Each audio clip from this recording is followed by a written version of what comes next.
Hello guys, today I am going to say the difference between unification of sensibility and dissociation of sensibility.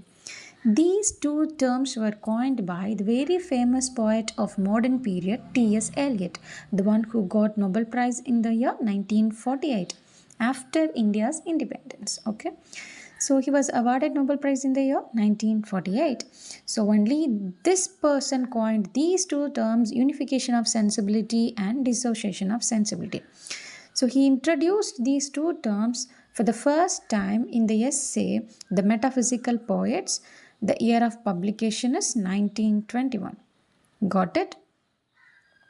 In the essay The Metaphysical Poets 1921, he coined these two terms, unification of sensibility and dissociation of sensibility.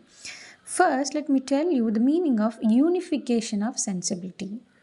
Okay, so unification of sensibility means the fusion of thought and feelings.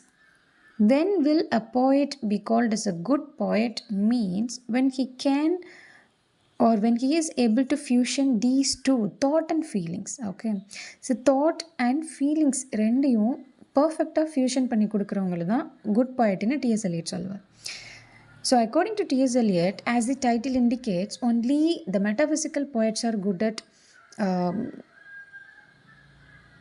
in this unification of sensibility. Only these people are well versed in unification of sensibility according to T.S. Eliot. So T.S. Eliot சொல்கிறாரு, metaphysical பாயிண்ட்ஸுக்கு மட்டும்தாங்க அந்த ability இருக்குது. Thoughts and ஃபீலிங்ஸை fusion பண்ணி அவரால் மட்டும்தான் கொடுக்க முடியும், அவங்களால மட்டும்தான் பிளெண்ட் பண்ணி கொடுக்க முடியும்.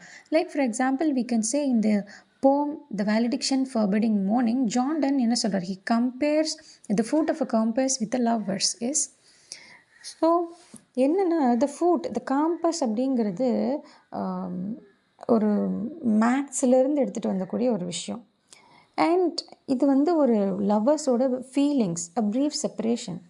So here he compares these two dissimilar things. Okay, so metaphysical points வந்து என்ன பண்ணுவாங்க அப்படின்னா, the like to show off அவங்களோட ஓன் இன்டலெக்சுவாலிட்டியை வந்து காட்டணும்னு ட்ரை பண்ணுவாங்க. அவங்களோட ஓன் ஃபீல்ட்லேருந்து they'll take some examples to compare things with. And also they were able to perfectly do that இல்லையா? அதுதான் வந்து யூனிஃபிகேஷன் ஆஃப் சென்சிபிலிட்டி. உங்களோட intellectual thought, the best words, the best comparisons with the feelings, அதை நீங்கள் பர்ஃபெக்டாக thoughts and ஃபீலிங்ஸை fusion பண்ணி கொடுத்தா மட்டும்தான் will be called as a good poet. So according to T.S. Eliot, only the metaphysical poets are good poets. இதுதான் unification of sensibility. So the little meaning of unification of sensibility is the fusion of thought and feelings. For example, we can say a bracelet of bright hair above the bone. So here, he didn't say that a person died. Okay, but from the word bone, இதில் என்ன இருக்குன்னா, a bracelet of bright hair above the bone அப்படின்ட்டு இருக்கு. Which means bright ஹேரில் வந்து பண்ண ஒரு bracelet ஒரு போனில் இருக்குது அப்படிங்கிறது வருது. ஸோ இதெல்லாம் அவங்க அந்த பொண்ணோ பையனோ செத்துட்டாங்கங்கிறத மென்ஷன் பண்ணல. பட் நம்ம என்ன பண்ணலாம், அந்த ஒரு லைனை பார்த்தாலே நமக்கு என்ன ஆகிடும், the full idea of the poem அப்படிங்கிறது ரொம்ப வந்து அவுட்வேர்டாக தெரியும். ஸோ இதுதான் வந்து மெட்டாஃபிசிக்கல் போயட்ஸ். ஸோ இந்த போம் த ரெலிக், ஜான் டன் இந்த லைனை சொல்லியிருப்பார், a bracelet of bright hair about the bone. So இந்த போன்லேருந்து நம்ம என்ன அண்டர்ஸ்டாண்ட் பண்ணிக்கலாம், that person died and also he was deeply in love with the other girl அப்படிங்கிற ஒரு விஷயம் நமக்கு தெரியுது. ஓகே, ஸோ இன்டெலெக்சுவல் தாட் அப்படிங்கிறது அந்த போன்கிற வேர்ட் அவர் யூஸ் பண்ணுது, the usage of the word bone. Okay, அதுதான் இங்கே வந்து அவரோட இன்டெலெக்சுவாலிட்டியை காட்டுது. And also from that we can get one feeling. அந்த ஃபீலிங் என்ன அப்படின்னா, the love between these two. எந்த அளவுக்கு டீப்பாக இருந்தால் அந்த செத்ததுக்கப்புறம் கூட உங்கள் கையில் அந்த பிரைட் ஹேரில் பண்ண பிரேஸ்லெட் இருக்குது அப்படின்றது தான் விஷயம். So writers like John Donne, they were good at using this unification of sensibility in their poems. Dissociation of sensibility is an exact opposite thing of unification of sensibility. Okay, exact opposite na anga வந்து they were able to fuse thought and feelings. அப்போ dissociation of sensibility means, the literal meaning of dissociation of sensibility is the separation of thought and feelings. இங்கே இருக்கிறவங்களுக்கு என்ன பண்ண முடியல, they are not good at the fusion of thoughts and feelings. இதுதான் DS Eliot சொல்கிறார். Okay, for example 17th century poets and Victorian poets இவங்களுக்கெல்லாம் என்ன இல்லை, இந்த டிசோசியேஷன் ஆஃப் சென்சிபிலிட்டிங்கிறது தான் இருக்குது, யூனிஃபிகேஷன் ஆஃப் சென்சிபிலிட்டி இல்லை.